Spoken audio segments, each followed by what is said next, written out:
बाजोड़ के अवाम को, मेरे पश्तून बहनों और भाइयों को अली मोहम्मद ख़ान का सलाम, और अली मोहम्मद ख़ान की वसातत से इमरान खान साहब का भी सलाम आपको पहुँचे।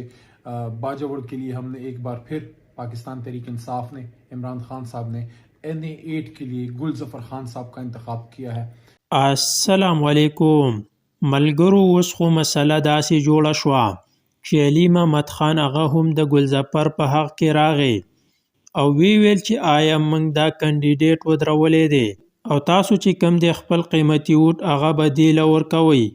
نو خبره چې کم ده دلته ډیره زیاته ورانه ده، ځکه د باجوړ کم ولس چې دی هغه د هغه سره ګلظفر سره نه دی ولاړ، هغه د ریحانزیب خان کم رور چې دی مبارکزیب هغه سپورټ کوي او دلته د PTI کم قیادت چې دی هغه لګیا دي او ټیکټونه بل له ورکوي.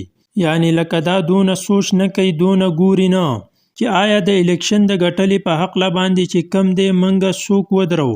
که ته ګلظفر ودرې نو که مبارکزیب هغه دې ته آزاد ودرېږي نو ښکاره خبره ده چې مبارکزیب به هغه ووټ ګټي، ځکه ټول خلک چې کم دی په ریحانزیب باندې ډیر زیات خپه دي او د هغه ریحانزیب له سببه مبارکزیب ته چې کم دی هغه به ووټ ورکوي. لکه زاریان دې ته یم لکه چې د PTI کې دونه یو غټه پالټي ده، هغه کې دونه څه نظام نشته چې راشي وګوري او جایزه واخلي چې خلک ولاړ د چا سره دی.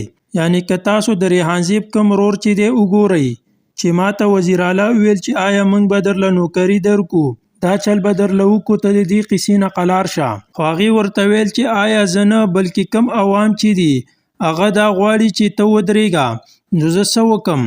بهر حال چې څه کېده څه نوي معلومات راتله هغه به تاسو سره شریکو. دغه لنډه شان ویډیو تاسو سره هم شریکه کړله. انشاءالله بله ویډیو کې به ملاویږو. الله حافظ.